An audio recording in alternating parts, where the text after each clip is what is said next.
करोड़ों दर्शकों का मिल रहा साथ। एमपी की बात एमपी न्यूज के साथ। नमस्कार, एमपी न्यूज के नए सेगमेंट बिग शो में आप सभी दर्शकों का बहुत बहुत स्वागत है। इस्तकबाल है, मैं हूं महेंद्र सिंह और बिग शो में आखिर आज कौन सी है बड़ी बात आपको बताएंगे। इंदौर की ताई और लोकसभा की पूर्व अध्यक्ष सुमित्रा महाजन के जीवन पर और खासतौर पर लोकसभा के अध्यक्षीय कार्यकाल पर लिखी गई किताब के विमोचन का एक ऐसा मौका बना जो कि अनुपम पल भी रहा। लेकिन कहने वाले तो ये भी कह रहे हैं कि राष्ट्रपति चुनाव से ठीक पहले ताई का ये बड़ा आयोजन कहीं ना कहीं ताई को देश में राष्ट्रपति के सबसे फिट कैंडिडेट के तौर पर भी उभारता है। जी हाँ, ताई यानी कि सुमित्रा महाजन का ही एकमात्र ऐसा चेहरा है जो कि निर्विवादित है और राजनीति में शुचिता का प्रतीक भी माना जाता है। ताई, हम सबकी ताई और हमारी अपनी ताई, ये नारा जो है इंदौर से बुलंद हुआ है और कहा जा रहा है कि राजधानी दिल्ली तक इसकी गूंज सुनाई दे रही है और संघ कार्यालय में भी ताई के व्यक्तित्व पर मंथन और चिंतन लगातार जारी है। किताब तो दरअसल एक बहाना है, लेकिन ताई के व्यक्तित्व को देश और दुनिया तक पहुंचाना है। कुछ इसी संदेश के साथ ताई के तमाम समर्थकों ने इंदौर की जो जनता है, जो कि सीधे तौर पर सामाजिक पहलुओं को लेकर जागरूकता का परिचय देती है, उन्होंने ताई का वर्णन किया और मंच से भूरी भूरी तारीफ होने के साथ साथ ताई के व्यक्तित्व के अभिन्न रंग भी जो हैं इस विमोचन समारोह में दिखाई दिए। लेकिन यहाँ पर ताई के सबसे लाडले नेता बनते नजर आए मध्य प्रदेश बीजेपी के अध्यक्ष विष्णुदत्त शर्मा, जो कि खजुराहो से सांसद भी हैं। ये हम नहीं कह रहे, बल्कि खुद ताई ने मंच से इसका बखान किया है। जी हाँ, ये वही ताई हैं जो कि पिछले दिनों शिवराज सिंह चौहान को अपना बेटा तक निरूपित कर चुकी हैं, लेकिन अब यहाँ पर उन्होंने बीजेपी के प्रदेश अध्यक्ष विष्णुदत्त शर्मा की खुलकर तारीफ की है। उन्होंने कहा है कि उनकी यह हार्दिक इच्छा थी यदि उनके जीवन पर, उनके लोकसभा के अध्यक्षीय कार्यकाल पर कोई आयोजन हो, कोई किताब का विमोचन हो, तो सबसे पहले उस विमोचन समारोह में केंद्रीय मंत्री नितिन गडकरी का होना बहुत आवश्यक है और दूसरी उनकी शर्त थी, या कहा जाए दूसरा उनका जो बुलावा था वो था बीजेपी के प्रदेश अध्यक्ष विष्णुदत्त शर्मा के लिए। लिहाजा ताई ने बुलाया है तो दोनों नेता भला कैसे नहीं आते, दोनों मंच को सुशोभित करते हुए नजर आए। लेकिन ताई के लाडले तो यहाँ पर प्रदेश के वीडी शर्मा ही बनते नजर आए। ऐसा क्यों, देख लीजिए एमपी न्यूज की इस बिग रिपोर्ट में।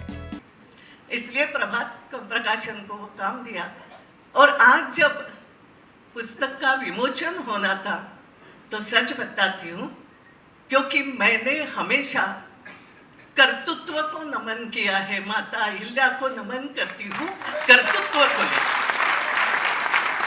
और इसलिए पहले दिन से मैंने सभी आयोजकों को कहा था मेरी किताब का प्रकाशन अगर करना है तो नितिन को ही आना पड़ेगा। आप शायद ये जानते नहीं हैं, मगर मैंने कहा था नितिन इसलिए मैं नितिन बोल रही हूँ, नितिन जी, मगर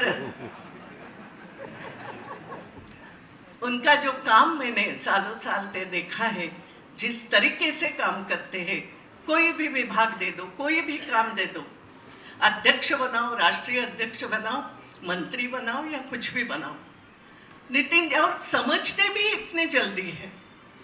और इसलिए नितिन जी, और फिर लगा कि उन्हीं के जैसे ही प्रदेश के अध्यक्ष जो हमारे हैं आज पूरे प्रदेश को संभालते हैं। कोई उनको ये नहीं चाहिए कि मुझे कोई पेपर मेरा छाप रहा है, नहीं छाप रहा है, संगठन के लिए सतत काम कर रहे हैं। ये भी अनुभव मैंने लिया और मैंने तुरंत उनको कहा कि आपको भी प्रदेश अध्यक्ष जी नितिन के साथ आपको आना चाहिए, क्योंकि वही बात आती है, काम करने वाले मेरे साथ रहे तो मुझे अच्छा लगता है।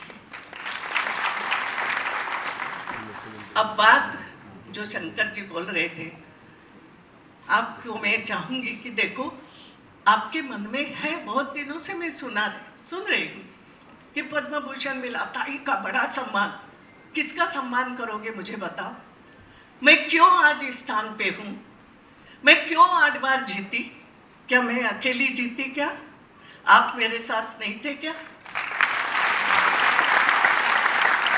कभी मुझे चुनाव में कष्ट भी हुए होंगे और उस कष्ट में सामान्य से सामान्य व्यक्ति ने जो साथ मेरा दिया है, तो आप उसके सहभागी नहीं हो क्या?